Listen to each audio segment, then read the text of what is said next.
Okay, guys, what's going on? It's your boy DJ coming at you with a slight review of the Razer Ecosmart Sup Scooter. Yep, that's what they call it.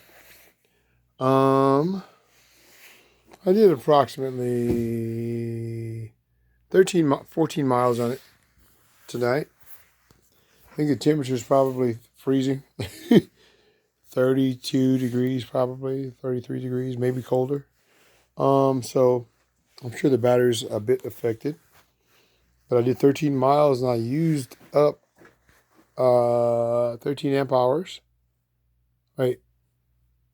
I used up 17 amp hours out of 54. Is that right? Let me make sure I'm reading that right. Yeah. I used 17 amp hours out of 54. Out of, how many amp hours I got total? Out of 20 amp hours, I've used 17. So I was getting close to shut off. I only traveled 13.58 miles. Now, it may make a difference when it's warmer. It may not. I'm not sure.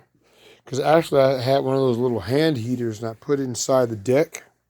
Up under the deck to try to supply a little heat to the battery to keep it from getting too cold. Because we all know lithium ion does affect batteries. When it comes down to, I said that wrong. We all know the cold affects batteries. Yeah.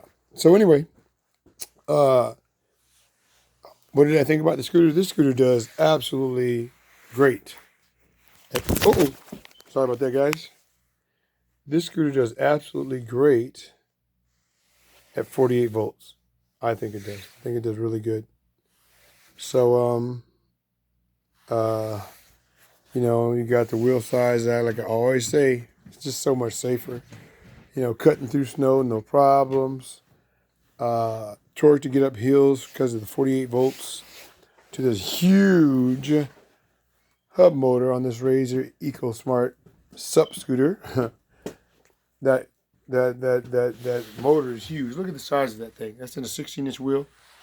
But it does really good. I'm very impressed with it. It does great. It's just going to suck down a lot of battery power.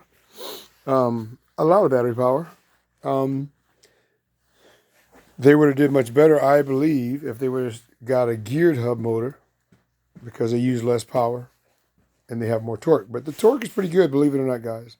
At 48 volts, pretty doggone good. I'm very impressed with this. With the setup that I came up with. It's pretty nice.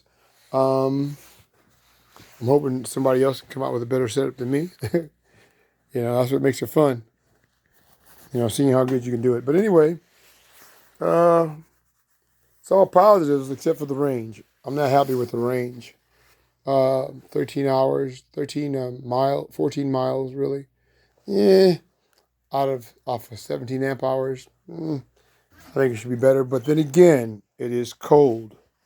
So the cold does affect lithium ion batteries. So we'll see when it warms up. Right now, I'm just going to focus on getting my ignition switch or my on and off button put it on the scooter, because right now I have to take the whole deck up and unplug the battery because I haven't put an on and off switch on it yet.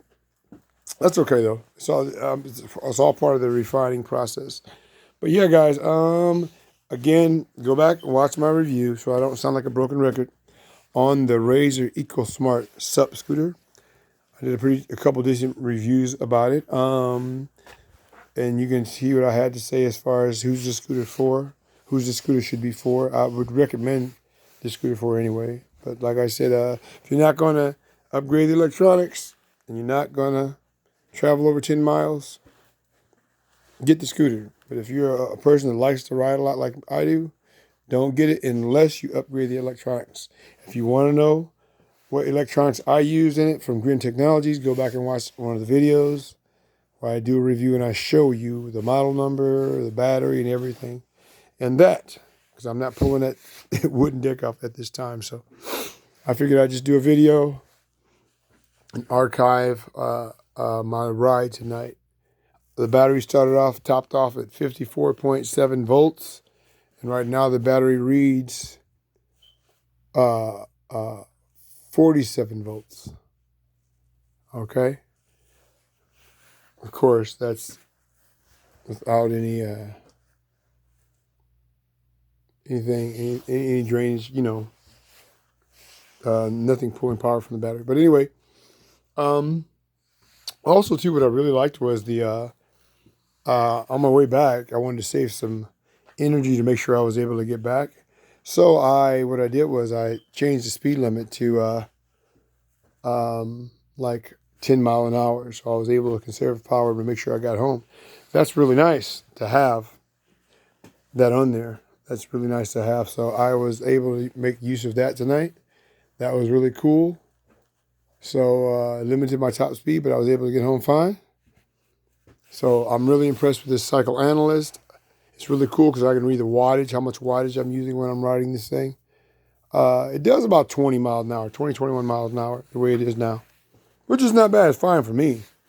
But I would like to double up on the battery. My plan is to make a super heavy duty rack right over the rear wheel, because I have some points right here where I can attach some brackets or whatever else and build a nice low rack where I can put another battery, the same size battery in there. That way I'd have 40 amp hours of power. Now that would give me a definite 35, 40 miles of range, and maybe more, because I ride very conservatively, so they give me even more range. So, but anyway, guys, this is the Razor Ecosmart Sub Scooter, the Black Edition. I'm very impressed with it.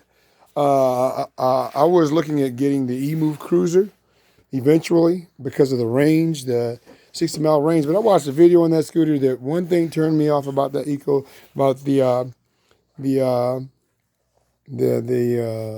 Emove Cruiser was when it came down to changing the tires. I'm really big on tire changing because it's going to happen. You're going to get a flat sooner or later. So my theory is on getting this scooter here is that, hey, it's a traditional bicycle wheel, easy to do. You can get a tire at Walmart and a tube at Walmart, at least for the front. But on the back, you got this little funky bent, stem, which I don't like, but what can you do? So I'll have to stock up on the rear inner tube from Razor themselves. But other than that, the front wheel is just a traditional 16-inch bicycle tire that you'll be able to get at Walmart, which is nice. And it's very easy to change the traditional bike tire. But I watched the Emove Cruiser, how they had to when they went to change the tire, and it was like kind of a nightmare to me. I didn't like it. That threw me off. So I like the Emove Cruiser a lot, but I don't want to ever have to change that rear tire on that thing. Especially if I'm out on the road. If I'm out on the road riding and that happened, I'd be sick. It was quite complicated. But then again, maybe if you could, because the thing with the Emove Cruiser was that you had to be careful not to scar the rim. If you're using a sharp tool, you get frustrated, and you're using a tool on that rim, you damage that rim, you can damage the seal, and air will leak out. That can be permanent damage. That was a total turnoff to me.